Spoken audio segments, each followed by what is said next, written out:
ఓం నమో భగవతే శ్రీరమణాయ. సాధు ఏకరస నెదర్లాండ్ విద్వాంసుడు. ఆయన అసలు పేరు డాక్టర్ జిహెచ్ మీస్ ఎంఏ ఎల్ఎల్డి. ఆయన 1936లో మొదటిసారి మహర్షిని దర్శించారు.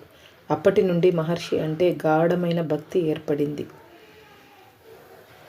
ఆయన అనుభవాలు ఆయన మాటల్లో.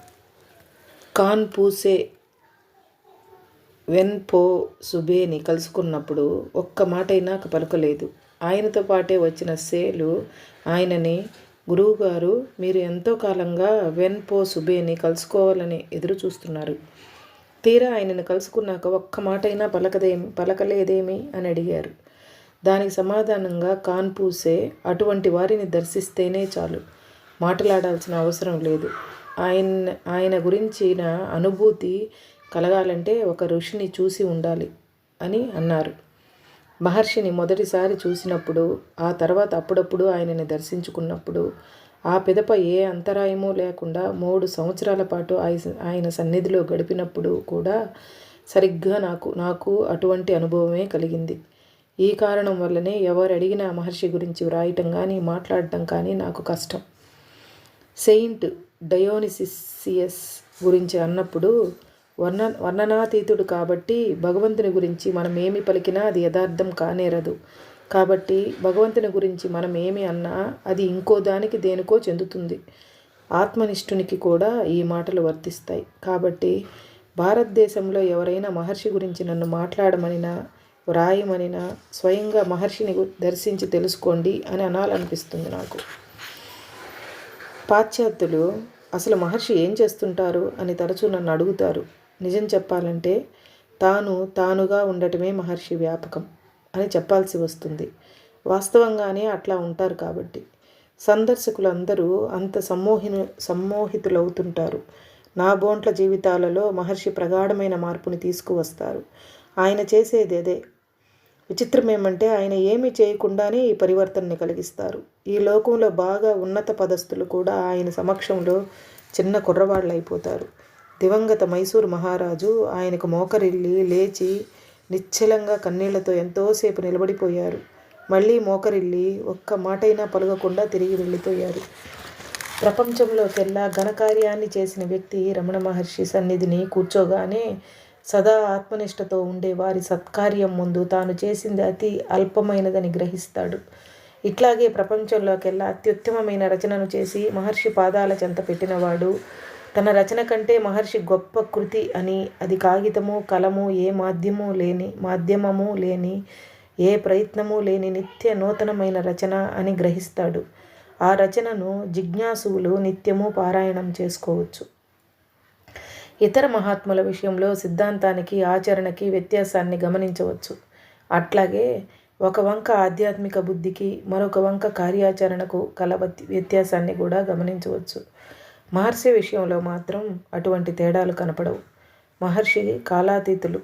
ప్రతి పలుకులో పనిలో ఆయన అమరత్వం గోచరిస్తుంది. ఆయన సమ్ముఖంలో కూర్చొనగలిగే అదృష్టం కలిగిన ప్రతి వ్యక్తి హృదయంలోనూ ఆయన స్థిరపడిపోయే ఉంటారు. ఆయన గురించి రచింపబడిన గ్రంథాలలో కానీ వ్యాసాలలో కానీ వారి ఘనత ప్రతిబింబితం కాదు. ఎవ్వరూ భగవంతుణ్ణి కానీ సత్యాన్ని కానీ యథార్థంగా వర్ణించలేరు. అట్లాగే భగవత్పుత్రుని సత్యస్వరూపుని కానీ ఎవరూ వర్ణించలేరు. ప్రపంచంలోని అందరు యోగుల గురించి ఋషుల గురించి వారి బోధనల గురించి అధ్యయనం చేసిన తరువాత శ్రీరమణులు నిరుపమానులని అనిపిస్తుంది నాకు. కేవలం భగవన్నామము విన్నంతనే భగవదానుభూతిని పొందిన వారెవరూ లేరు. అరుణాచల నామం వినినంతనే శ్రీరమణులకు దీక్ష లభించింది. ఆధ్యాత్మికంగా తనకొక నిక్షేపం ఉందని తెలియకుండానే ఆ సొత్తుని కైవసం చేసుకున్నారాయన. గురువు అంటే అంధకారాన్ని పారద్రోలేవాడు. ఈ అర్థంలో శ్రీరమణులు యథార్థమైన గురువు. మహర్షి మార్గం అతి సూటి అయినది, సరళమైనదిను, అది అతి గంభీరమైనది కూడా కావటం వల్ల చాలామందికి అంతుపట్టదు. దేనినైనా ఇతమిత్తమని తెలుపుతారేమోనని, వాళ్ళు గుర్తుపట్టగలిగిందేమైనా తెలుపుతారేమోనని ఆయన వద్దకు వస్తారు. కానీ స్వస్థితికి తమకి నడుమ తామే అడ్డు నిలుస్తున్నామని వాళ్ళు గ్రహించరు. సందర్శకులు భక్తులు తమకి దీక్షనో అనుగ్రహాన్నో ఏదైనా ఆధ్యాత్మిక అనుభూతినో ఇవ్వమని మహర్షిని కోరుతుంటారు. దీనికి సమాధానంగా మహర్షి, నేనెప్పుడూ ఇస్తూనే ఉంటాను, మీరు గ్రహించలేకపోతే నేనేం చేయగలను అంటుంటారు.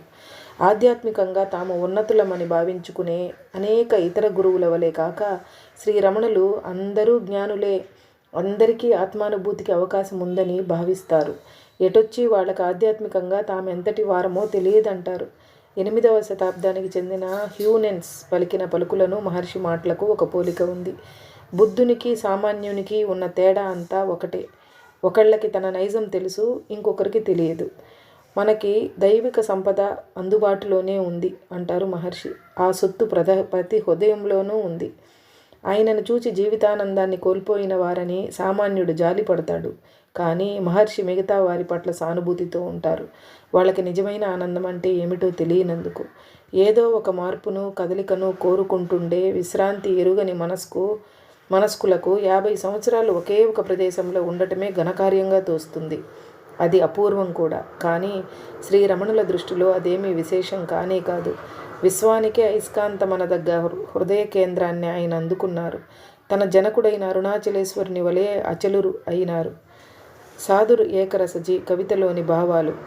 ఎవరు లోకానికి అంతటికీ తండ్రి తల్లియో, ఎవరిలో శివపార్వతులు ఆనందంగా లీనమైనారో, హృదయాన్ని పరవశింపచేసేదెవరో, ఎవరి లీల అందరినీ విస్మయపరుస్తుందో అట్టి వానికి మనస్సు, దేహము, హృదయము, విశ్వము కూడా అర్పితమవుగాక.